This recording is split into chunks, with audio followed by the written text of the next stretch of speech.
महाराष्ट्रामध्ये जी काही राजकोट किल्ल्यावरील घटना घडली, त्या मालवणमधील घटनेनंतर जो काही राज्य सरकारचा भ्रष्टाचारी कारभार समोर आला, महाराजांचा पुतळा कोसळल्यानंतर शिवप्रेमींच्या भावना दुखावल्या गेल्या. परंतु हे अशा प्रकारे महापुरुषांचे पुतळे बसवत असताना योग्य काळजी घेणं गरजेचं आहे.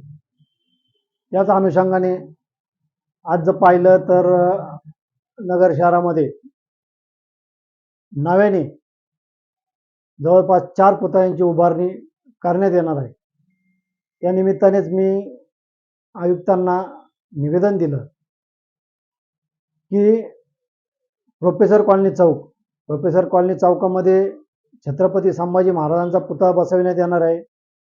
मायवाड्यामध्ये महात्मा ज्योतिबा फुले व सावित्रीबाई फुले यांचा पुतळा बसवण्यात येणार आहे. मार्केटयार्ड चौकामध्ये डॉक्टर बाबासाहेब आंबेडकर यांचा पुतळा उभारण्यात येणार आहे. व तसेच एस.टी. स्टँड चौकामध्ये जो आत्ता छत्रपती शिवाजी महाराजांचा पुतळा आहे त्याच्या जागेवर नवीन प्रस्ताव ठेवण्यात आला आहे. त्याच्या जागेवर नवा मोठा पुतळा त्या ठिकाणी बसवण्यात भविष्यात येणार आहे.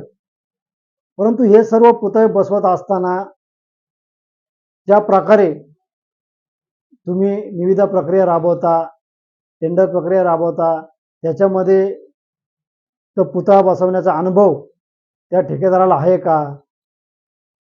तो पुतळा बसवताना, तो पुतळा उभारताना महाराष्ट्र राज्यामध्ये कुठलाही पुतळा जर उभारायचा असेल तर तुम्हाला कला संचालनालयाची परवानगी घ्यावी लागते.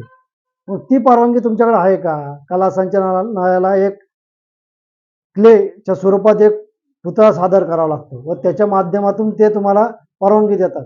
जर तुम्ही मालवणमधली जर घटना पाहिली तर कला संचालनालयाने 6 फूट उंचीच्या पुतळ्याला मान्यता दिली होती, पण प्रत्यक्षात 35 फुटी पुतळा उभारण्यात आला. परंतु हे कुठंतरी करत असताना अशा काही गोष्टी झाकल्या गेल्या नाही पाहिजेत.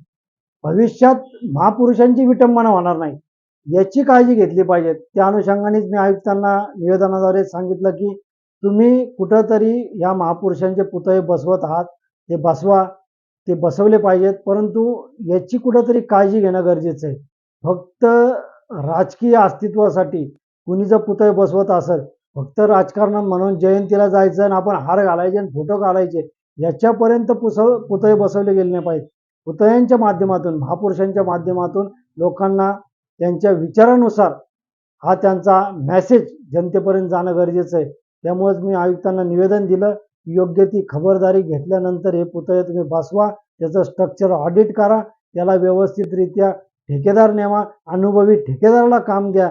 या अशा काही राजकोट सारख्या घटना घडणार नाही याची आपण काळजी घ्या.